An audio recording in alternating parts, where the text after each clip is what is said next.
नमस्कार मित्रों, मैं हूं सत्येंद्र कुमार यादव। एक बार फिर आपके अपने YouTube channel study with SS में आपका बहुत बहुत स्वागत है। मित्र, आप जानते हो मित्र, इस चैनल पे आपको TET exam, CTET exam, super TET exam के साथ साथ सभी राज्यों के टेट को कवर कराया जाता है। ठीक है मित्र, और इस चैनल पे आपको मैं पिछली वीडियो में हमने चर्चा किया था मित्र, सीटेट के जो विगत वर्षों में आए हुए कुछ प्रश्न से उसकी हमने चर्चा किया था। साथ ही साथ लौसा और मौसा के चैप्टर को हमने स्टार्ट किया था। ठीक है मित्र, क्योंकि लौसा और मौसा का जो चैप्टर्स होते हैं मित्र, उसमें से हमने बेसिक कॉन्सेप्ट जान लिया था, जिसमें अगर बात करें तो अपवर्तक क्या होता है, समापवर्त क्या होता है, समापवर्तक क्या होता है, और साथ ही साथ हमने बात किया था कि लघुत्तम समापवर्तक क्या होता है, महत्तम समापवर्तक क्या होता है। आज हम चर्चा करने वाले हैं मित्र कि लौसा और मौसा को हम किन विधियों से लगाएंगे और कितने टाइप के प्रश्न आपके एग्जाम में बनते हैं। ठीक है मित्र, तो चलिए शुरू कर लेते हैं। अगर बात करें मित्र, आज हम पढ़ने वाले हैं एलसीएम और एचसीएफ के विषय में। ठीक है ना।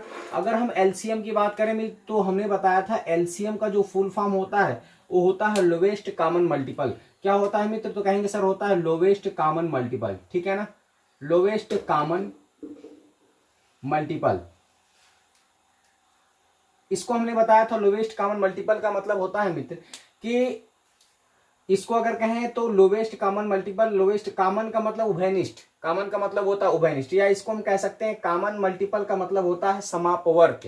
कॉमन मल्टीपल का क्या होता है? समापवर्त। यानी इसको लोवेस्ट का मतलब होता है लघुत्तम और कॉमन मल्टीपल का मतलब होता है समापवर्त, यानी लघुत्तम समापवर्तक इसका हो गया, वर्त्य हो गया। ठीक है ना, चूंकि लघुत्तम समापवर्त्य होता, अपवर्तक नहीं होता है। अपवर्त और अपवर्तक में डिफरेंस मैंने पिछली वीडियो में अपने बताया मित्र, यदि आप उसको नहीं देखें तो बगल में आई बटन पर क्लिक करके उस वीडियो को भी आप देख सकते हैं। चलिए मित्र, अब देख लेते हैं किस टाइप के आपके प्रश्न बनते हैं। तो जो पहला, अगर एलसीएम में बात करें तो जो पहला प्रश्न बनता है मित्र वो होता है भाग विधि से। किसमें बनता है मित्र? तो कहेंगे भाग विधि द्वारा हल करते हैं। जो दूसरी विधि है मित्र लसा ज्ञात करने की, होती है आपकी गुणनखंड विधि। ठीक है ना, गुणनखंड विधि। तो आज हम इन विधियों की चर्चा करने वाले हैं मित्र, तो आप ध्यान से चैनल पे बने रहिएगा, वीडियो को स्किप मत करिएगा, पूरा देखिएगा। ठीक है, अगर बात करें मित्र कि जैसे मान के चलिए, अगर हम बात करें जैसे 18, 20, 24 और 30 का हमें आपको लसा निकालना हुआ, यानी 18, 20, 24 और 30 का एलसीएम फाइंड करना हुआ और इसको निकालना हुआ, कहें कि भाग विधि से इसका एलसीएम फाइंड करें। ठीक है मित्र, अगर भाग विधि से इसका एलसीएम फाइंड करते हैं तो इसको किस तरह से लगाते हैं, ध्यान दीजिएगा। पहले हम देखते हैं मित्र कि इनका जो भाग विधि से कैसे लगाते हैं, ध्यान दीजिएगा। पहले हम देखते हैं कि इनके जो लास्ट वाले में जो नंबर्स आए हुए हैं यह किन संख्याओं से कटने योग्य है। क्योंकि विभाज्यता के नियम के आधार पर अगर आपको आता होगा विभाज्यता का नियम, तो आप अच्छी तरह से इसको कर सकते हैं। विभाज्यता का नियम हमने बताया है पिछली वीडियो में, उसको आप देख लीजिएगा। अगर हम बात करें तो 8 है मित्र, इसका मतलब 2 से कटेगा ही। तो न्यूनतम संख्या यानी 2 से पहले इनको न्यूनतम संख्या से काटते हैं। न्यूनतम संख्या से काटने का मतलब ये हुआ मित्र कि इसको हम देखते हैं कि सबसे छोटी से छोटी न्यूनतम संख्या से पहले कटेगी। तो हमने देखा कि इसमें से कोई एक कटेगा। अगर 2 से भी कोई एक संख्या इसमें से कटती है तो फिर भी हम काटना शुरू कर देते हैं, तो हम 2 से काटेंगे। अब 2 से काटने का मतलब इसका रूल ही है भाग विधि। तो भाग विधि का मतलब हुआ कि हम 18 में 2 का भाग देंगे।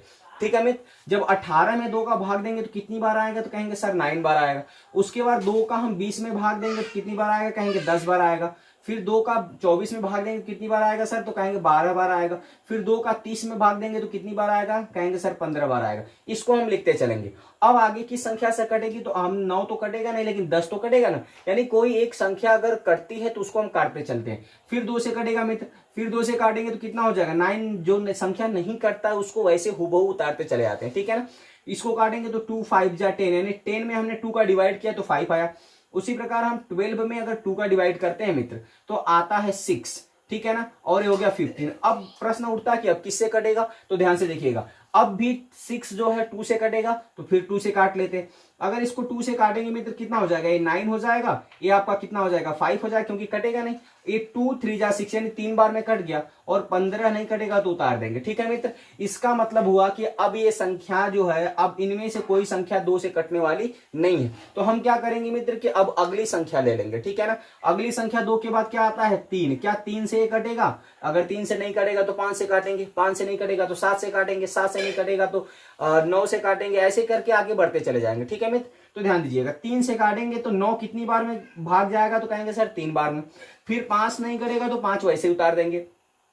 फिर 3 को अगर काटते हैं मित्र तो एक बार में कटता है, और 3 को 15 में काटते हैं 15 को, तो 3 5 बार में कटता है। ठीक है ना। अब इसका मतलब हुआ मित्र अब भी एक बार 3 से कटेगा, तो कहेंगे 3 एक कन्ने 3, 5 हो गया, फिर 1 उतर जाएगा, फिर 5 हो जाएगा। अब किससे कटेगा, कहेंगे सर 5 से कटेगा, 1 हो जाएगा, 1 हो जाएगा, 1 हो जाएगा, 1। यानी भाग विधि का मतलब होता है मित्र कि इसको तब तक हम काटते चलते हैं जब तक यह पूरी तरह से विभाजित न हो जाए। ठीक है मित्र। तो अगर हम इसकी बात करें तो इनका अगर लसा की बात करें कि इनका लसा क्या होगा, तो ध्यान से देखिए, इनका लसा क्या होगा।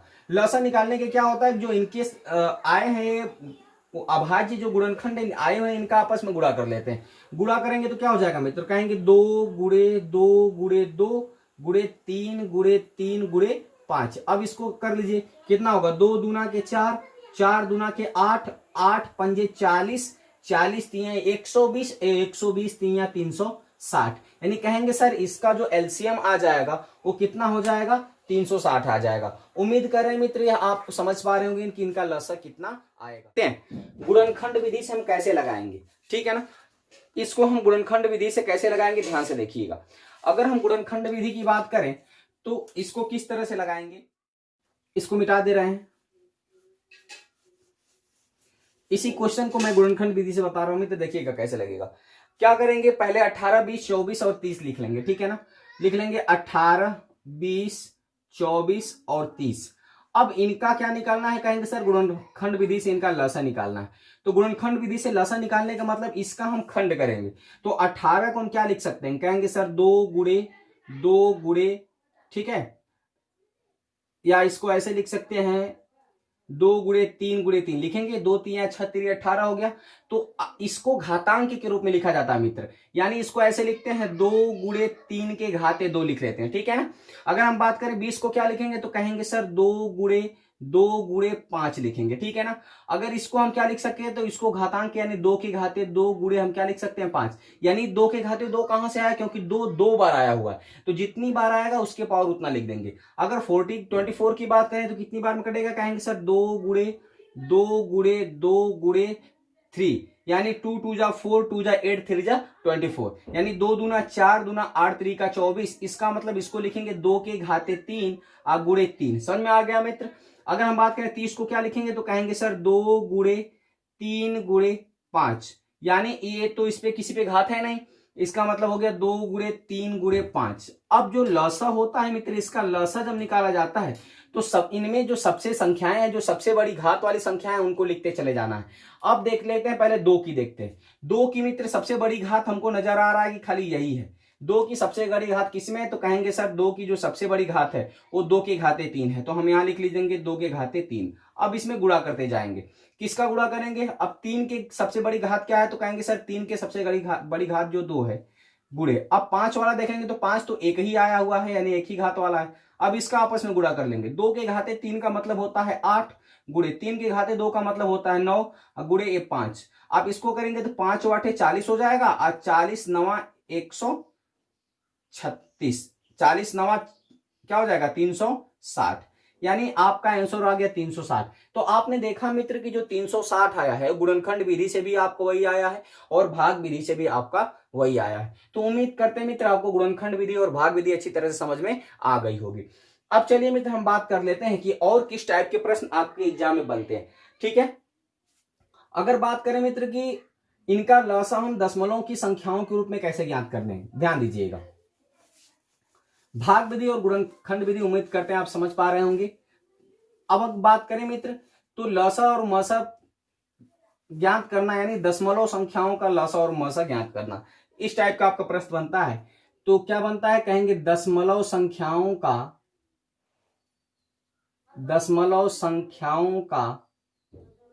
लसा और मसा ज्ञात करना। ठीक है, लसा पहले लसा पढ़ लेते हैं फिर मसा ज्ञात करेंगे। ठीक है ना, ज्ञात करना, दशमलव संख्याओं का लसा और मसा ज्ञात करना। ध्यान दीजिए मित्र, जैसे मान लीजिए कोई संख्या हमने ले लिया, जैसे अगर कोई संख्या की बात करें तो हमने ले लिया 3.6। ठीक है, पहला क्वेश्चन ले लेते हैं, कह रहा है 3.6, और दूसरे की बात करें एक कह रहा है 0.72, और बात करें मित्र तो इसको ले लेते हैं 2.4। अब इसका कह रहा है मित्र कि इसका क्या निकाल दीजिए, इसका आप लसा निकालिए, दशमलव की संख्या है, इसका लसा निकालना है। तो ध्यान दीजिए इस ऐसी संख्याओं को हम लसा कैसे निकालते हैं, ठीक है ना। तो पहले हम करते क्या है मित्र, इसमें देखते हैं कि सबसे अधिकतम संख्या में दशमलव किस वाले पे लगा हुआ। तो कहेंगे सर दशमलव सबसे अधिक संख्या में 0.72 पे लगा हुआ, यानी 2 अंक बाद यहां लगा हुआ, जबकि यहां 1 ही अंक बाद लगा हुआ।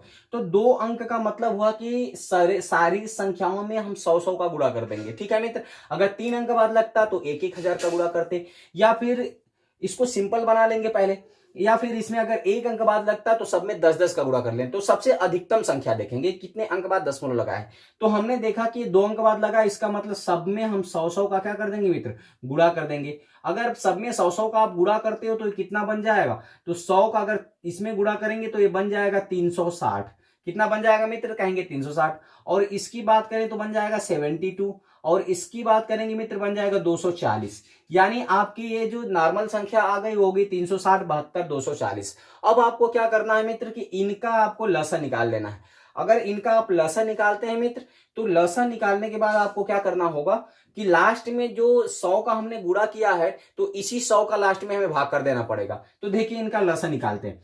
इनका लसा आप चाहो तो शॉर्टकट मेथड से भी लगा सकते हो, लॉन्ग कट से। लॉन्ग कट तो अभी हमने बताया है, चलिए इसका शॉर्टकट से हम मेथड निकालना सीखते हैं। शॉर्टकट से अगर मेथड निकालना कहें मित्र, तो जो इनमें से सबसे बड़ी संख्या होती है उसको पहले लिख लेते हैं। तो हमने सबसे बड़ी संख्या क्या लिख लिया, तो कहेंगे सर 360 लिख लिया, ठीक है ना। अब 360 में गुणा करना है, किसका देखेंगे 72 का कौन सा पार्ट 360 में शामिल है, तो अगर उसको छोड़ देंगे। अगर 72 का पार्ट 360 में शामिल नहीं होगा तो उसको ले लेंगे। तो ध्यान दीजिएगा मित्र, यहां से क्या होगा, ध्यान दीजिएगा 72 क्या 72 360 कट जाएगा 72 से। तो ध्यान दीजिए 360 में यदि आप 72 का भाग देते हैं तो क्या हो जाएगा, कितनी बार जाएगा, तो आप लेके जा सकते हैं 5 बार में कट जाएगा, 5 बार में कट जाएगा। 5 दूना 10 की 0, 5 7 35 1 36। यानी इसका मतलब हुआ मित्र कि जो 72 है वो 360 में क्या है, शामिल है। इसका मतलब 72 को काट देंगे, मतलब 72 को हम नहीं लिखेंगे क्योंकि इसमें शामिल है, इसका गुणज जो है इसमें शामिल है। यानी 72 का ही गुणज है 360। अब इसमें 240 में देख लेते हैं, तो 120 तिहैया 360 होता है। अगर बात करें 120 दूना की 240 होता है। इसका मतलब इसको 3 काट नहीं पाया, ये 2 काट नहीं पाया, यानी 2 यहां का शेष बच जा रहा है, तो 2 ले लेंगे। यानी इसका लसा आ गया 720। कितना आ गया मित्र, लसा आ गया 720। एक बार फिर से ध्यान दीजिएगा शॉर्टकट मेथड से लसा कैसे निकालते हैं। यानी पहले हम क्या करेंगे, जो संख्याएं दी हुई है उनमें सबसे बड़ी संख्या ले लेंगे। तो इनमें सबसे बड़ी संख्या क्या थी, तो कहेंगे सर 360 थी। उसके बाद हम क्या करेंगे, देखेंगे जो अगली संख्याएं हैं, क्या इन संख्याओं का जो हमने संख्या लिया है वो गुणज तो नहीं है। तो हमने देखा कि गुणज है, तो 72 गुणज है, इसका मतलब 360 में 72 शामिल है। जो गुणज होगा, जिसका गुणज अगर ये वाली संख्या है उसको हम छोड़ देंगे। तो हमने 72 को देखा कि 360 में है, शामिल है, तो उसको हमने छोड़ दिया। अब देखा कि हमने 24 का कौन सा पार्ट 360 में शामिल है और 24 का कौन सा पार्ट 300 शामिल नहीं है। यानी हमने देखा 24 को 120 से काटा 240 को, तो 120 दुना में 240 हो गया, और 120 तिया 360 हो गया। यानी काटने पे 3 बच गया, यहां 2 बच गया। इसका मतलब कि 2 इसमें शामिल नहीं है, तो हम उसमें किसका गुणा कर देंगे, 2 का। यानी जो चीज इनमें शामिल होगा उसको छोड़ देंगे, और जो बचेगा उसका गुणा कर लेंगे। अब गुणा कर लिया मित्र, आ गया 720। अब 720 इसका लसा आया है, लेकिन इसका एक्चुअल लसा क्या होगा, तो कहेंगे सर जो शुरू में हमने 100 का गुणा किया था उसी 100 का इसमें क्या कर देंगे, भाग दे देंगे। आप इसमें 100 का क्या कर दिए, भाग दे दिए। 100 का भाग देंगे मित्र तो क्या हो जाएगा, 2 जीरो का मतलब होता है कि ऊपर से 2 अंक गिनकर, 1 का मतलब होता है दशमलव। यानी इसका पूरा का पूरा 100 का मतलब हुआ कि ऊपर से 2 अंक गिनकर आप क्या लगा दो, दशमलव लगा दो। तो हमने ऊपर से 2 अंक गिनकर दशमलव लगा दिया, यानी इसका आपका लसा हो गया 7.20। यही आपका आंसर हो गया। ठीक है मित्र, उम्मीद करते हैं आप समझ पाए होंगे।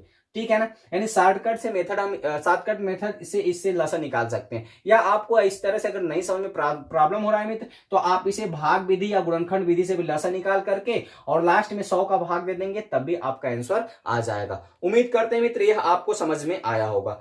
चलिए मित्र, एक आध क्वेश्चन और बात कर लेते हैं। जैसे शॉर्टकट ट्रिक की बात करें, एक क्वेश्चन और ले लेते हैं, जैसे कि 25, 50, 75, 125। 25, 50, 75 और 125।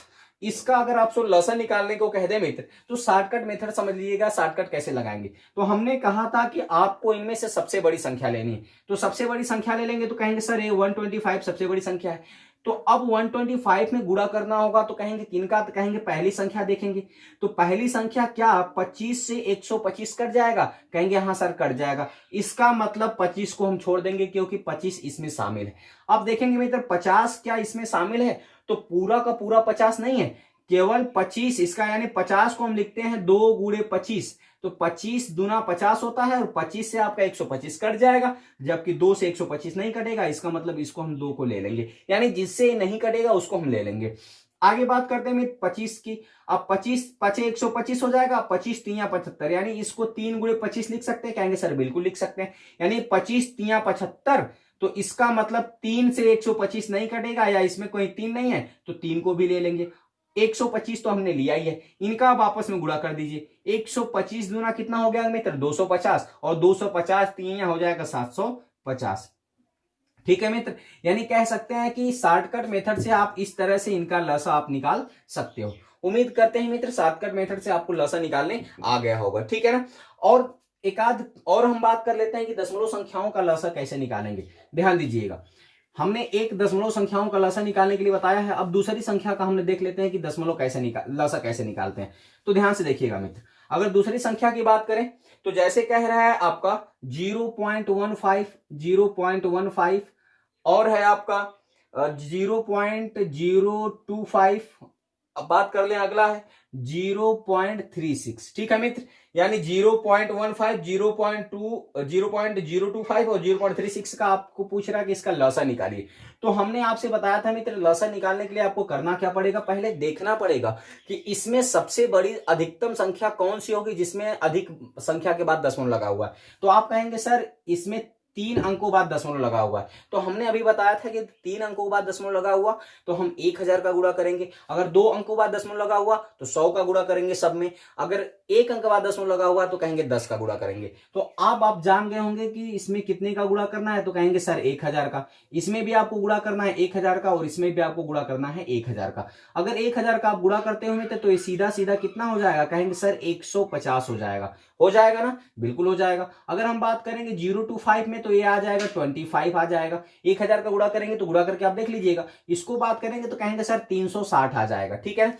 अब इसका आपको लसा निकालना हो तो इसका आप लसा चाहे भाग विधि से निकाल लो, चाहे गुणनखंड विधि से लगा लो, चाहे मेरी तरह आप इसको शॉर्टकट मेथड से लगा लो। शॉर्टकट मेथड से लगाने के लिए आप क्या करना पड़ेगा, इनकी सबसे बड़ी संख्या लेना पड़ेगा। सबसे बड़ी संख्या कितना है मित्र, कहेंगे 360 है, ठीक है ना। उसके बाद इसमें आपको गुणा कितने का करना है, तो कहेंगे मित्र देखेंगे क्या 150 360 में शामिल है, तो कहेंगे सर 1 0 से तो 1 0 कट जाएगा, लेकिन बचा 15 को क्या लिखेंगे, तो 15 को लिखेंगे 3 गुणे 5, तो 3 गुणे 5 यानी 36 में जो मित्र होगा वो 3 शामिल होगा जबकि 5 शामिल नहीं होगा, इसका मतलब हम यहाँ क्या लिख लेंगे, कहेंगे सर 5 लिख लेंगे। उम्मीद करते हैं आप समझ पा रहे होंगे। गुणे, अब क्या 25 इसमें शामिल है, तो कहेंगे हाँ सर बिल्कुल शामिल है, क्योंकि 5 पचे 25 हो जाता है और उसके बाद फिर इसका जो 5 बजेगा वह 360 को काट देगा, इसका मतलब 25 इसमें आपका ऑटोमेटिक ये दोनों संख्याओं को मिलाकर शामिल हो गया।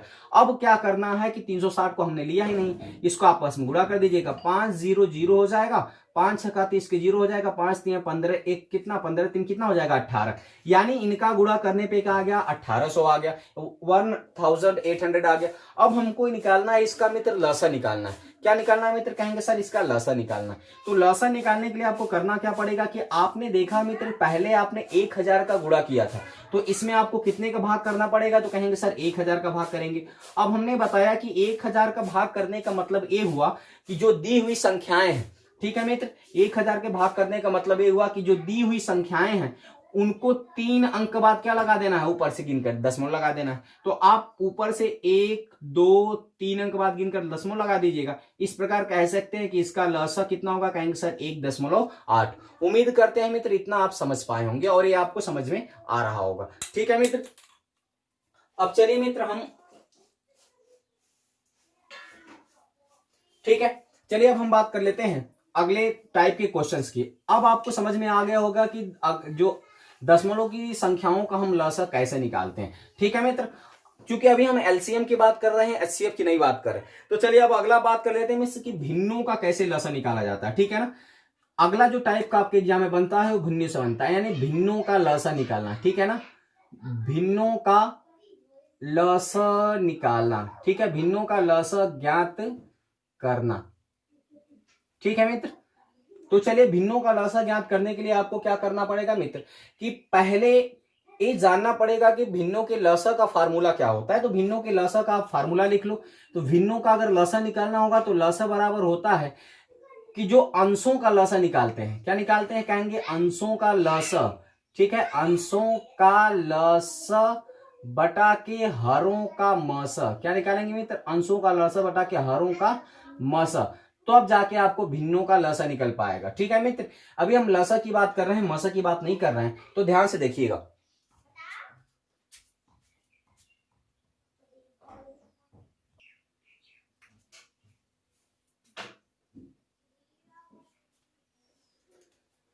ठीक है मित्र, तो चलिए देख लेते हैं कि इसको हल करने के लिए आपको, जैसे हम कोई भिन्न ले लेते हैं। जैसे भिन्न की अब बात करें मित्र, तो जैसे हमने ले लिया 4/5, ठीक है मित्र। उसके बाद करें 6/25। अगर बात करें मित्र की 8/15, यदि इनका आपको लसा निकालना हुआ मित्र, तो इनका आप कैसे लसा निकालोगे, ध्यान दीजिएगा। पहले हमने बताया जो फार्मूला आपका कह रहा है मित्र कि पहले इनके अंशों का क्या निकालना है, तो कहेंगे सर अंशों का जो निकालना होगा, तो कहेंगे इनके अंशों का हमें लसा निकालना है और हरों का क्या निकालना है, मसा। तो अंशों का लसा निकालने के लिए आप शॉर्टकट चाहो तो शॉर्टकट मेथड का इस्तेमाल कर सकते हैं। जैसे 4, 6 और 8 का आप लसा निकालना होगा, तो कहेंगे सर सबसे बड़ी संख्या ले लेते हैं 8, ठीक है ना। सबसे बड़ी संख्या 8 ले लेते हैं, क्या 4 8 में शामिल है, कहेंगे हाँ सर बिल्कुल शामिल है, इसका मतलब 4 को छोड़ देते हैं। अब 6 का कौन सा भाग 8 में शामिल है, तो कहेंगे सर 2 शामिल है लेकिन 3 शामिल नहीं है, तो ऊपर हम क्या लिख लेंगे 3, यानी ऊपर हमने लसा निकाल लिया बटा के। अगर हरों की मसा की बात करें तो मसा के लिए एक चीज ध्यान दीजिएगा मित्र, कि पहले हम सबसे छोटी संख्या को देखते हैं।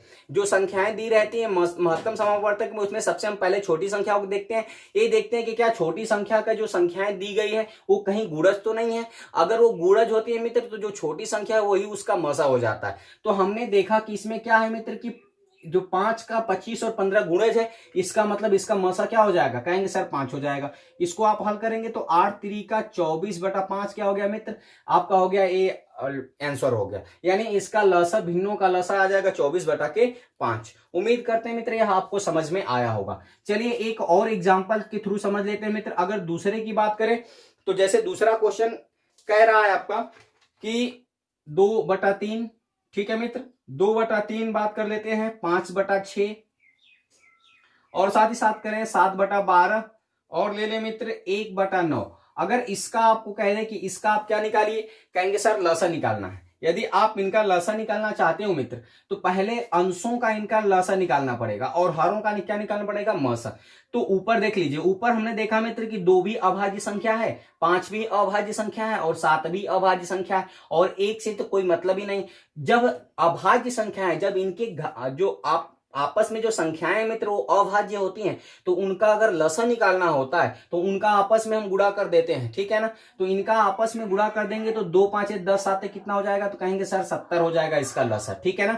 अगर हम बात करें मित्र कि हरों का मसा निकालेंगे, तो हरों का मसा निकालने के लिए क्या करना पड़ेगा, तो हमने बताया था दोस्त कि सबसे छोटी संख्या को लेंगे। अगर छोटी संख्या ऐसी होगी जो क्या करेगी मित्र की सभी संख्याओं को काट देगी, यानी ऐसा कहीं देखने को मिलेगा कि यानी जो छोटी संख्या होगी इनका जो अगली वाली संख्याएं होंगी, जितनी भी बड़ी संख्याएं होंगी इससे, वो उनकी गुणज होंगी, तो उनका मसा कितना हो जाएगा, तो कहेंगे सर 3 हो जाएगा। यानी इस प्रकार कह सकते हैं कि इसका क्वेश्चन का आंसर हो जाएगा 70/3। उम्मीद करते हैं मित्र यह आपको अच्छी तरह से समझ में आया होगा। चलिए मित्र अब हम बात कर लेते हैं कि अब किस टाइप के लघुत्तम समापवर्तक से प्रश्न आपके एग्जाम में बनते हैं। ध्यान से देखिएगा, अब हम पढ़ने वाले हैं मित्र घातांकों का लसा और लसा ज्ञात करना, ठीक है ना। अभी हम लसा की चर्चा कर रहे हैं तो केवल लसा पढ़ेंगे, ठीक है। दशमलव का लसा निकालना हमने सीखा, भिन्नों का लसा हमने निकालना सीखा। अब हम ज्ञात करेंगे मित्र की घातांकों का लसा निकालना, ठीक है ना। अगर संख्याओं को घातांक के रूप में दिया गया है, ठीक है ना, तब उनका हम लसा कैसे निकालेंगे, घातांकों का लसा निकालना, ठीक है ना, लसा ज्ञात करना। अब ध्यान दीजिए मित्र, घातांकों का लसा हम कैसे ज्ञात करते हैं। जैसे कोई संख्या आपको घातांक में कोई नंबर दे दिया हो, अगर हम बात करें जैसे आपको दे दिया है कि 7 के पावर 2, 7 के पावर 5, 7 के पावर 7 और 7 के पावर 10, ये कोई नंबर आपको दिया है और आपसे पूछ रहा है कि इनका लसा क्या होगा। तो ध्यान से देखिएगा मित्र, अगर आपके बेस इक्वल होते हैं, यानी जो बेस पे घात बने हुए अगर बेस इक्वल होता है मित्र, तो लसा वह संख्या होती है जो सबसे बड़ी घात वाली होती है, ठीक है ना। अगर बेस इक्वल नहीं होता है तब उसकी भी हम चर्चा करेंगे अगले क्वेश्चन में, ठीक है मित्र। तो हमने बताया कि अगर बेस इक्वल होता है तो जो इनकी सबसे बड़ी घात होती है वही हो जाती है लसा। तो इनकी सबसे बड़ी घात क्या होगी, तो कहेंगे सर 7 के पावर 10 जो है वो सबसे बड़ी घात है। तो कहेंगे ये आंसर कैसे आएगा, तो कहेंगे सर क्योंकि इनके बेस क्या थे, इक्वल थे। इसका मतलब कह सकते हैं ये आपका लसा आ गया, ठीक है मित्र। अगर हम बात करें तो ऐसी संख्याएं आपको माइनस में अगर दे दे, कह दे अगर 5 के पावर -1 कह दे, और कह दे 5 के पावर -7 कह दे, ठीक है मित्र, और 5 के पावर आपको कह दे कि -3 कह दे, और 5 के पावर -6 कर दे। अगर आपसे पूछे कि इनका लसा क्या होगा मित्र, तो ध्यान से देखिएगा, यहां भी बेस इक्वल है लेकिन यहां घातांक माइनस में मित्र, अब ऊपर घातांक 10 में था, अगर प्लस में था, अगर घातांक प्लस में रहता है मित्र तब जाकर के आप सबसे बड़ी घात वाली संख्या को आप क्या मानेंगे, लसा, ठीक है ना। लेकिन जस्ट इसका विपरीत हो जाएगा, यदि बेस इक्वल रहे और घातांक माइनस में रहे तो जस्ट इसके विपरीत हो जाएगा। इसका मतलब विपरीत होने का मतलब ये हुआ मित्र कि जो सबसे छोटी संख्या होगी, यानी जो सबसे छोटा घात होगा माइनस वाला, वही उसका लसा हो जाएगा यदि इनके बेस इक्वल होते हैं तो कहेंगे सर इनका लसा हो जाएगा 5 के पावर -1, ठीक है मित्र। तो यही आपका क्या हो गया आंसर। तो ध्यान से देखिएगा, अगर घातांक प्लस में रहेगा तो इनका लसा निकालना होगा, तो अगर बेस बराबर है तो घातांक प्लस में, तो उसकी सबसे बड़ी घात वाला आंसर हो जाएगा। लेकिन अगर घातांक माइनस में है, ठीक है मित्र, घातांक माइनस में है और तो सबसे छोटी घात वाला लसा होगा। इतना आप अपने दिमाग में बैठा लीजिए, ठीक है मित्र। अब चलिए बात कर लेते हैं कि ये तो पहला क्वेश्चन था, ये दूसरा। अब किस टाइप के और क्वेश्चन आपके एग्जाम में बन सकते हैं जो कि घातांक संबंधी। तो जैसे बात करें अगर कहें मित्र, तो ऐसा भी आपके एग्जाम में प्रश्न बनता है, जैसे कह दे 2 के पावर 3, 2 के पावर 3 मल्टीप्लाई विथ 3 के पावर 2, ठीक है। फिर कह दे 3 के पावर 3 इंटू 5 कह दे, ठीक है मित्र। और कह दे 2 के पावर 2 इंटू 3 इंटू 5 के पावर 2, ऐसा कुछ कह दे मित्र। और उसके बाद इसको आपको कहे कि इसका लसा निकालिए, ठीक है मित्र। तो ऐसे क्वेश्चंस का लसा कैसे निकालते हैं ध्यान दीजिएगा। ऐसे क्वेश्चन का लसा निकालने के लिए आपको करना क्या पड़ता है, तो हमने बताया मित्र कि जो संख्याएं इसमें दी गई हैं तो उनमें आपको सबसे बड़ी घात वालों को लिखना होता है। तो इनमें संख्या 2 दिया गया है तो इसकी सबसे बड़ी घात खोज लेंगे कि इसकी सबसे बड़ी घात क्या होगी, ठीक है मित्र।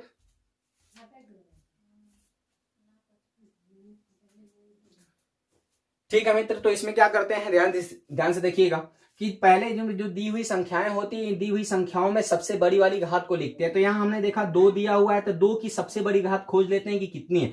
तो हमें 2 की सबसे बड़ी घात यही मिल गया, यानी पहले लिख लेंगे 2 के पावर 3, ठीक है मित्र।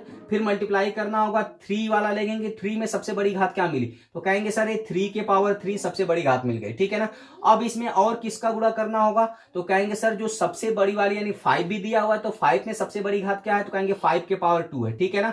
इसको आप हल करते हैं मित्र, तो 2 के पावर 3 का जो मान होता है वो होता है 8, मल्टीप्लाई विथ 3 के पावर जो मान होता है 3 का वो कहेंगे 27 होता है, ठीक है। और जबकि 5 के पावर होता है 25 होता है, ठीक है मित्र। तो इस प्रकार अगर घातांक में आपका ऑप्शन दिया हुआ है तब तो यही आपका आंसर हो जाएगा। लेकिन अगर घातांक में आंसर नहीं दिया है मित्र, तब आप इसको यदि हल करते हो तो इसका आंसर आपका आ जाएगा 5400। इसको हल करेंगे, इसका आपस में गुणा करेंगे तो आंसर कितना हो जाएगा 5400। अगर इस टाइप से आपका क्वेश्चन दिया हुआ तो 5400 ऑप्शन आंसर होगा। यदि घातांक में दिया होगा मित्र तो कहेंगे कि 2 के पावर 3 इंटू 3 के पावर 3 इंटू 5 के पावर 2, यही आपका क्या हो जाएगा, तो कहेंगे सर आंसर हो जाएगा, ठीक है ना। अब चलिए बात कर लेते हैं एक आध क्वेश्चन का और इसी टाइप के, आपको अच्छी तरह से समझ पाए होंगे। चलिए मित्र एक क्वेश्चन और बात कर लेते हैं। उम्मीद करते हैं मित्र यह आपको अच्छा लग रहा होगा, क्वेश्चन आपको अच्छी तरह से समझ में आ रहा होगा। तो चलिए एक क्वेश्चन और देख लेते हैं घातांक में, तब यहां से कॉन्सेप्ट आपका क्लियर हो जाएगा। जैसे अगर हम क्वेश्चंस की बात करें मित्र, तो क्वेश्चन आपका कह रहा है कि 5 के पावर 2 मल्टीप्लाई विथ 3 इंटू 2 के पावर 4, और दूसरा जो ले ले मित्र, जैसे कहें 2 के पावर 2 इंटू 3 के पावर 2 इंटू 7। अगर इसकी बात करें मित्र, तो अगर हम पूछें कि इनका आपको लसा निकालना है तो कैसे निकालेंगे, तो हमने बताया मित्र कि जो इनमें दी हुई संख्याएं होती है उन संख्याओं की सबसे बड़ी घातों को पहले लिखते हैं। तो यहाँ जो 5 के पावर 2 दिया हुआ है, तो क्या इसमें भी कहीं 5 के पावर 2 है? तो नहीं है, तो कोई प्रॉब्लम नहीं, जो नहीं भी दिया रहेगा उसको भी लिखेंगे इंटू। अब यहाँ देखें 3, तो 3 में सबसे बड़ी घात कहेंगे सर, तो कहेंगे 3 के पावर 2 है। अगर 2 वाली देखेंगे तो 2 के पावर 4 है। अगर हम 7 की बात करें तो जो नहीं दोनों में रहता है मित्र, या एक ही में रहता है एक ही पद में, तो उसको भी साथ में ले लेते हैं। अब इनका आपस में आपको चाहे 1 भी इसको लिख सकते हैं, या घातांक में इस टाइप का अगर आंसर मिले तब भी सही है। लेकिन अगर आपको इसका आंसर दिया हुआ हो तो कैसे इसको आप सॉल्व करेंगे? 5 के पावर 2 का मतलब होता है 25 इंटू 3 के पावर 2 का मतलब हो गया 9 और 2 के पावर 4 का मतलब 16 और 7। इनका आपस में मल्टीप्लाई कर लेंगे मित्र, आंसर होगा। तो मल्टीप्लाई करने पे आएगा 25,200 आपका इसका हो जाएगा आंसर। उम्मीद करते हैं मित्र यह क्वेश्चन आपको समझ में आया होगा। तो इस प्रकार कह सकते हैं मित्र कि जो भी आपके एलसीएम से 3 टाइप के प्रश्न बनते हैं, यानी कहें तो घातांक से लसा निकालना, इस टाइप का क्वेश्चन आपके एग्जाम में बनता है। और बात करें तो जो आपके गुणनखंड विधि से किस तरह से भाग लगा सकते हैं, लसा को हल कर सकते हैं, भिन्नों का लघुत्तम समापवर्तक कैसे निकाल सकते हैं, साथ ही साथ बता रहे हैं तो दशमलव संख्याओं का कैसे लसा निकाल सकते हैं, ये आपको हमने अभी दशमलव लसा के विषय में बताया। अब हम चलिए मित्र बात कर लेते हैं मसा की, ठीक है ना। और मसा में ठीक इन्हीं विधियों का प्रयोग करते हैं, ठीक है ना। तो ध्यान से देखिएगा, अगर हम मसा की बात करें मित्र, ठीक है,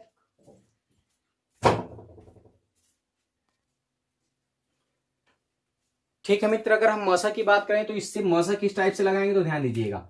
अगर हम मसा की बात करते हैं तो महत्तम समापवर्तक इसको कहा जाता है, जबकि लसा को लघुत्तम समापवर्तक कहा जाता है। अगर मसा की बात करो तो मसा को कई नाम से जानते हैं। अगर हम बात करें मित्र, इसको जाना जाता है एचसीएफ। एचसीएफ का मतलब होता है हाईएस्ट कॉमन फैक्टर, जो कि हमने पिछले वीडियो में बताया था।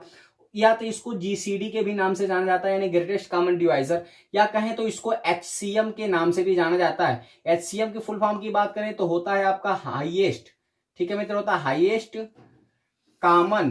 हाईएस्ट कॉमन म्यूजर होता है, ठीक है ना। हाईएस्ट कॉमन क्या होता है?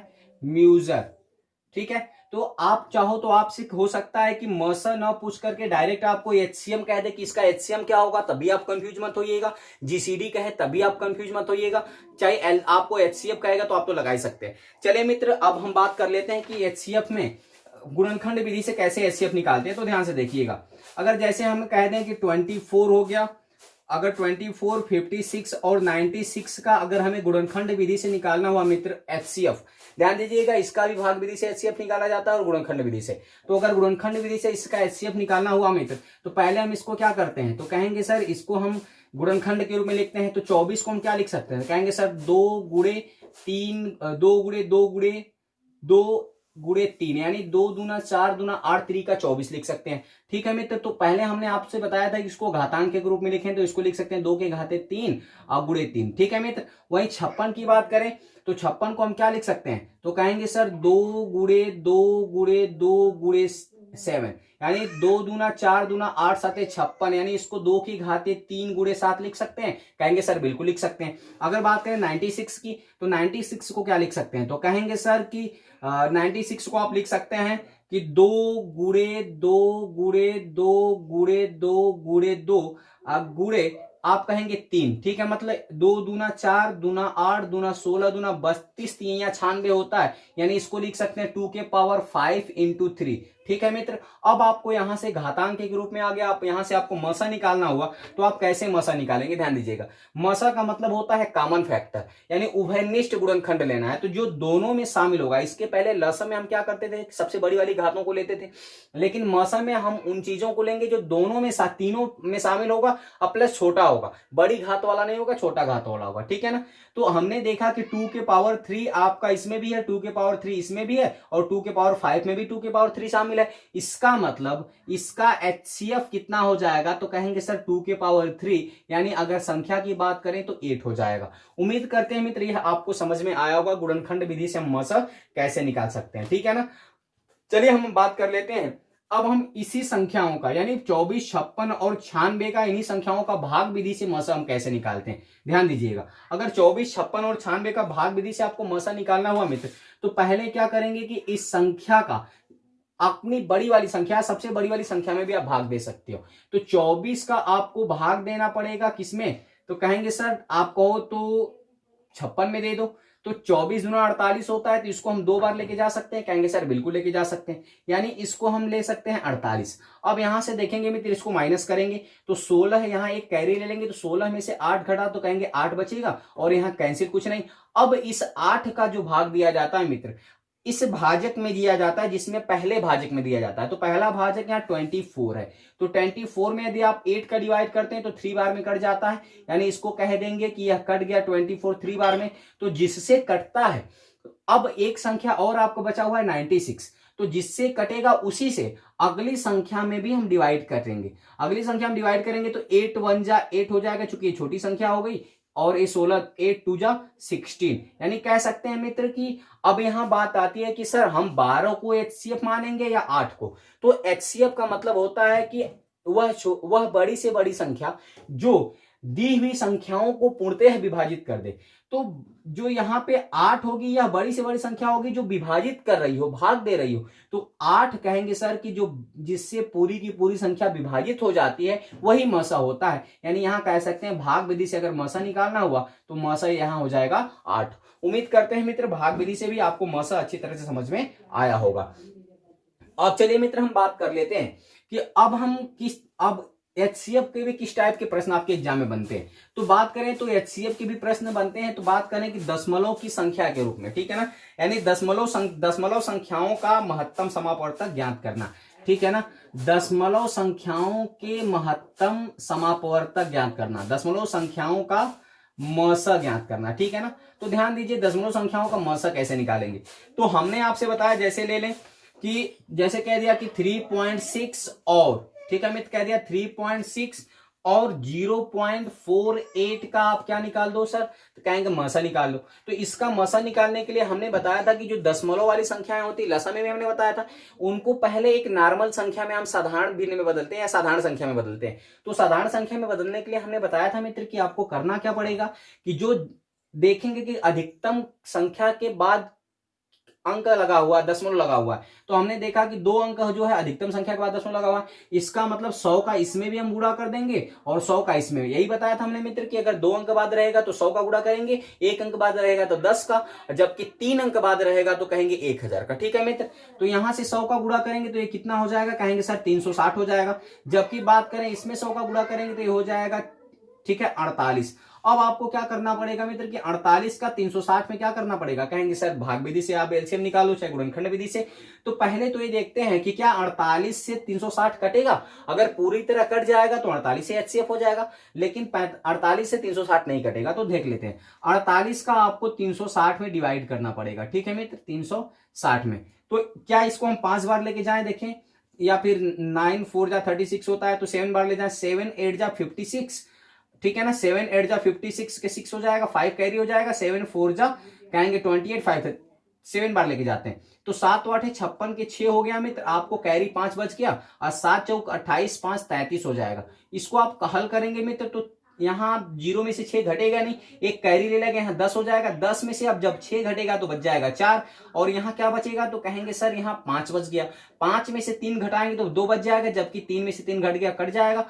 अब इस 24 का हम किस में भाग देंगे, तो कहेंगे सर जो पहला भाजक है उसमें हम 24 का भाग देंगे। तो पहला भाजक 48 था, 48 में आप 24 का भाग देंगे तो 2 बार में कट जाएगा, यानी ये कितना हो गया मित्र, तो कहेंगे कि ये कट गया 48। यानी हमने बताया कि आप बात आती है कि मसा कौन सी संख्या होगी, तो कहेंगे सर जिस संख्या से ये दोनों संख्याएं पूर्णतः विभाजित हो जाती हैं वही उसका मसा होता है। तो यहां से अगर हम मसा लिखना हुआ तो कहेंगे मसा बराबर हो गया मित्र कितना, कहेंगे 24। उम्मीद करते हैं मित्र आपको दशमलव का यह मसा अच्छी तरह से समझ में आया होगा, ठीक है मित्र। आप कहो तो एक आध तो और दशमलव का मसा वाला देख लेते हैं। यानी आपको दशमलव का मसा निकालने के लिए करना क्या पड़ेगा, तो कहेंगे सर जो संख्याएं दी हैं दशमलव में उनमें आवश्यकता अनुसार 10 100 या 1000 का गुणा करेंगे।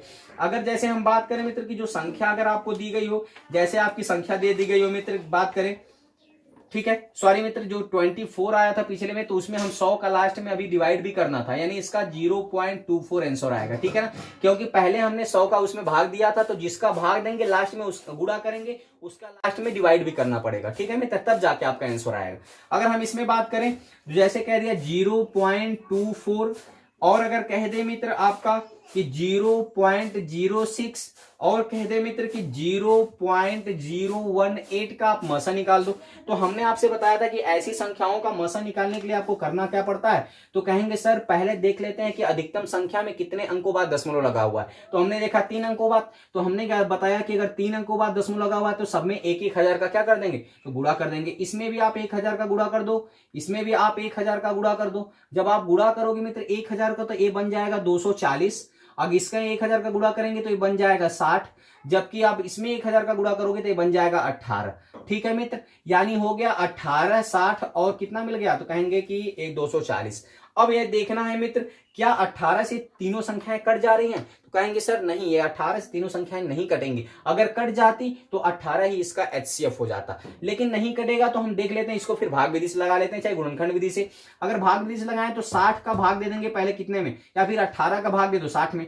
अगर 18 का भाग मित्र 60 में आप देते हो तो 18 तिया 54 होगा, 3 बार में कट आएगा, तो यहां से बच गया 6। अब 6 का कहेंगे सर किस में भाग करेंगे, तो 6 का भाग आपको करना पड़ेगा जो पहला भाजक है उसमें। तो पहला भाजक कहेंगे 18 है, तो 6 तिरी 18, यह क्या हो गया मित्र, तो कहेंगे कट जाएगा। इसका मतलब 6 कट गया तो 6 आया। अब अभी एक संख्या आपकी बची हुई है, कौन, कहेंगे सर 60, या सॉरी कहेंगे 240 बचा हुआ है।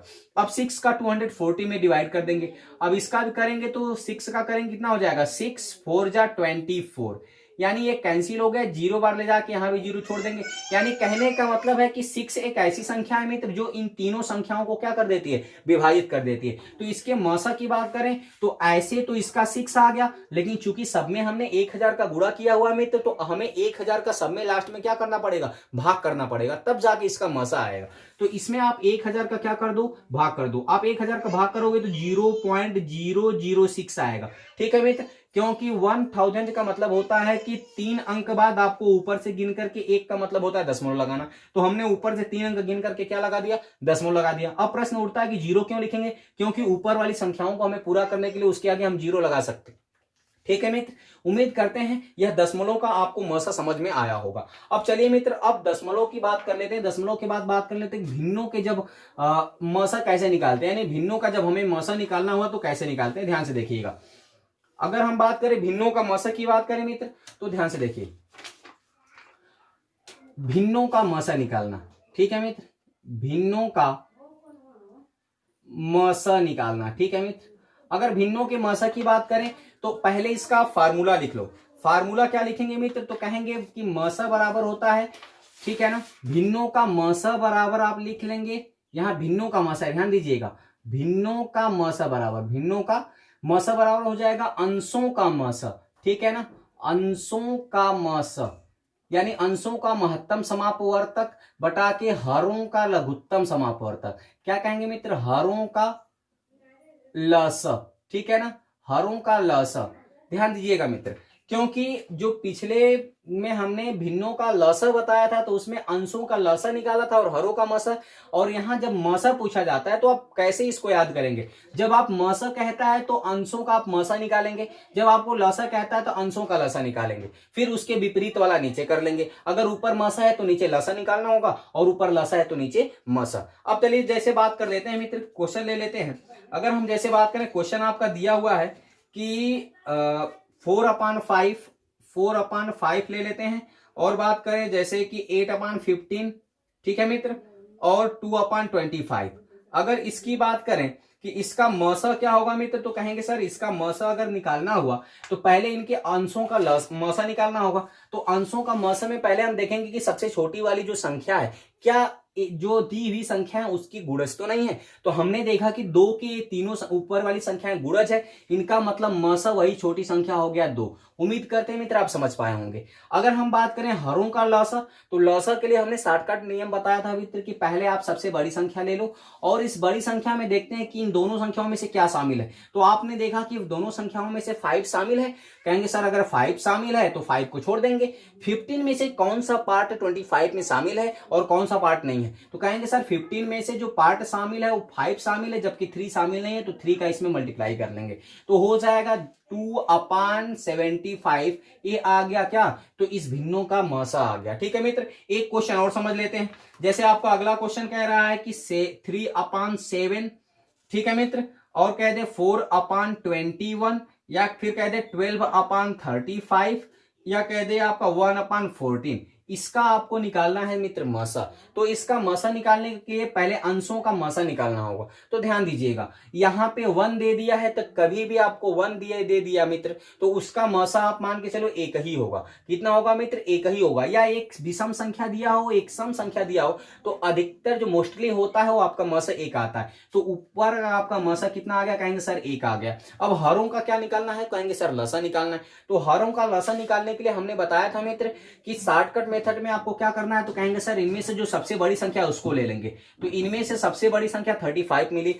अब आपको क्या करना है कि क्या 7 से 35 कट जाएगा, कहेंगे हाँ सर कट जाएगा, इसको छोड़ देंगे। अब कहेंगे 21 का कौन सा पार्ट 35 में शामिल है, तो कहेंगे 7 3 जा 21 होता है, तो 7 आपके 35 में शामिल है, जबकि 3 इसका जो है पार्ट वो शामिल नहीं है, तो 3 का इसमें मल्टीप्लाई कर देंगे।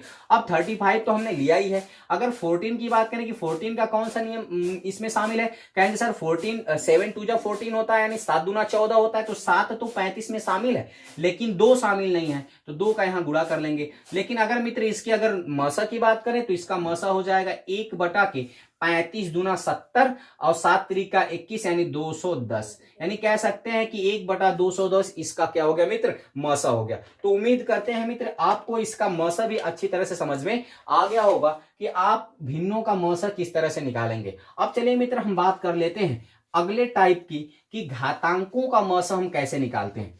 ध्यान से देखिएगा, अगर हम घातांकों की मसा की बात करें मित्र, तो घातांकों का मसा कैसे निकालते हैं, ध्यान से देखिएगा।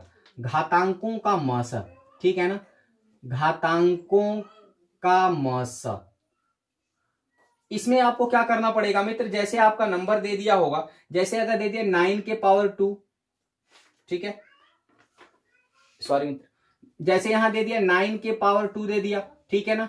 अगर आपको यहां दे दिया 9 के पावर 4 दे दिया, 9 के पावर 8 दे दिया, 9 के पावर 1 दे दिया, या 9 के पावर 6 दे दिया, अगर आपसे यहां कहता है मित्र कि इनका आप क्या निकालो, इनका आप निकाल लो, ठीक है, इनका आप निकाल लो मसा, तो अब ध्यान दीजिएगा लसा में क्या होता है कि अगर बेस इक्वल होता है उसकी घात बड़े होते हैं तो लसा हो जाता है। लेकिन मसा में आप क्या करेंगे कि अगर बेस इक्वल हो और घात क्या हो, धनात्मक हो, घात धनात्मक हो, तो आप क्या करोगे कि इसमें जो सबसे छोटा वाला घात होगा वही आपका आंसर हो जाएगा। तो जो 9 के पावर 1 होगा मित्र वही हो जाएगा 9 के पावर 1, इसका क्या हो जाएगा, कहेंगे सर इसका क्या हो जाएगा, तो कहेंगे सर इसका मसा हो जाएगा 9 के पावर 1 क्या हो जाएगा, इसका मसा हो जाएगा। ठीक है ना। अगर हम बात करें मित्र की और अगर घातांक माइनस में दिया हो, जैसे अगर हम बात कर लें कि 8 के पावर -2, अगर बात करें 8 के पावर -5, या कह दे 8 के पावर -9, या कह दे 8 के पावर -11, अगर आपसे पूछे कि इनका मसा क्या होगा तो ध्यान से देखिएगा। लसा में क्या हुआ था कि हमने बताया था कि अगर बेस इक्वल हो लसा में और घातांक ऋणात्मक हो तो सबसे जो छोटा घात होगा वही आंसर हो जाएगा लसा। लेकिन मसा में जस्ट उसका विपरीत होता है मित्र। घातांक में अगर घात ऋणात्मक हो और बेस इक्वल हो तो लसा सबसे बड़ी घात वाला हो जाएगा, सॉरी मसा सबसे बड़ी घात वाला हो जाएगा अगर घात ऋणात्मक होगी तब। ध्यान दीजिएगा, यानी इसकी अगर मसा की बात करें मित्र तो कहेंगे इसका जो मसा आएगा सर वो आएगा 8 के पावर -11। ये आपका आंसर हो गया है। उम्मीद करते हैं मित्र ये आप समझ पाए होंगे। अब चलिए मित्र कुछ और टाइप का जो क्वेश्चन आपके घातांक में बनते हैं घातांक के, उसको समझ लेते हैं। ठीक है ना। अगर उसकी बात करें, उस टाइप के क्वेश्चन की बात करें तो जैसे अगर कहें मित्र कि 5 के पावर 3 इंटू 3 के पावर 2 इंटू 2, और कहें मित्र कि 5 के पावर 2 इंटू 3 के पावर 2 इंटू, बात करें मित्र 2 के पावर 3, और एक नंबर और आपका दे दिया है, जैसे कह दे कि 2 के, ठीक है, 2 इंटू 5 के पावर 4 इंटू 3 के पावर 2, ऐसा 3 नंबर आपको 3 पद दिए हुए हैं और आपसे कहे कि इनका मसा निकाल दीजिए। ठीक है मित्र, तो ऐसे संख्याओं का मसा निकालने के लिए आपको क्या करना पड़ेगा कि इसमें देखना पड़ेगा कि जो संख्याएं दी हुई हैं और इन संख्याओं में सबसे छोटी वाला घात तीनों में शामिल है कि नहीं है। ठीक है ना, और कौन सी संख्या तीनों में शामिल है, अगर शामिल है तो उसका घात सबसे छोटा कौन सा है, वही आपका मसा हो जाएगा। तो पहले हमने देखा मित्र कि 5 इसमें भी है, 5 इसमें भी है और 5 इसमें भी है। अब हम 5 तीनों में शामिल है, इसका मतलब 5 मसा होगा, लेकिन इसकी कौन सी घात मसा होगी, तो कहेंगे सर जो सबसे छोटी। तो यहाँ 5 के पावर 3 है, यहाँ 5 के पावर 2 है, यहाँ 5 के पावर 4 है, तो कहेंगे कि 5 के पावर 2 इसका मसा होगा। इसमें गुणा क्या करना है, अब अगली संख्या 3 इसमें शामिल है, 3 इसमें भी और 3 इसमें भी, तो 3 तो दोनों में सेम है दोस्त, तो 3 के पावर 2 इसमें भी, 3 के पावर 2 इसमें भी, 3 के पावर 2 इसमें भी, तो 3 के पावर 2 ले लेंगे। अब आगे इसमें कितने का मल्टीप्लाई करना है, अब देखेंगे 2, तो 2 इसमें है और तीनों में 2 है, तीनों पदों में 2 है। और हम देखेंगे अगर तीनों पदों में 2 है तो इसका सबसे छोटा घातांक कौन है, तो कहेंगे सर 2 है। यानी अगर घातांक में आपका आंसर ऑप्शन दिया हो मित्र तो आप ए आंसर लिख लेंगे, अगर यह घातांक में न दिया हो, संख्या में दिया हो, तब इनका आप क्या कर लेंगे, गुणा कर लेंगे। तो 5 के पावर 2 का मतलब होता है 25 और 3 के पावर 2 का मतलब होता है 9 और 2। अगर 50 गुना 100 करेंगे मित्र तो सॉरी 25 गुना 50 और 50 में 9 का गुणा करेंगे मित्र तो आएगा 450। यानी इस प्रकार कह सकते हैं मित्र कि इस संख्या का जो लसा हो जाएगा, सॉरी मसा हो जाएगा, वो हो जाएगा 450। अगर संख्या में दिया है तो ए आंसर होगा, अगर घातांक में दिया है तो ए आंसर होगा। उम्मीद करते हैं मित्र समझ में आपको आया होगा। चलिए मित्र एक क्वेश्चन और देख लेते हैं इसी टाइप का, ठीक है ना। अगर हम बात करें मित्र इसी में एक टाइप का और क्वेश्चन की, तो जैसे क्वेश्चन आपका कह दे, ठीक है मित्र, क्वेश्चन आपका दे दिया हो जैसे 5 के पावर 2 दे दिया हो, ठीक है ना, इंटू 3 दे दिया हो, इंटू बात करें तो 2 के पावर 4 दे दिया हो, और आपका दे दिया हो मित्र 2 के पावर 2 इंटू 3 के पावर 2 इंटू 7। अगर इसका आपसे पूछे कि हमें इसका आप मसा निकाल दो, घातांक का मसा, तो घातांक का मसा निकालने के लिए पहले इनमें देखना पड़ेगा क्या संख्याएं उभयनिष्ठ दोनों में है, क्या 5 दोनों में है, तो कहेंगे सर नहीं है, इसका मतलब 5 मसा तो हो ही नहीं सकता। अगर 3 की बात करें क्या 3 दोनों में शामिल है, कहेंगे हाँ सर बिल्कुल शामिल है, तो लेकिन 3 शामिल तो है, लेकिन इनके कौन सी घात को लेना है, तो कहेंगे सर न्यूनतम वाली घात को, यानी 3 को ले लेंगे गुणे। अगर बात करें 2 के पावर 4 है या 2 के पावर 2 है, तो 2 दोनों में तो शामिल है, लेकिन उसके न्यूनतम घात को लेना है, यानी 2 के पावर क्या ले लेंगे 2। अब इसको आप चाहो तो घातांक में आंसर दिया होगा तो ये आंसर हो जाएगा, लेकिन अगर संख्या में दिया होगा तो 3 इंटू 2 के पावर 2 का मान होता है 4, तो 3 4 जा 12, यानी इसका मसा हो जाएगा 12।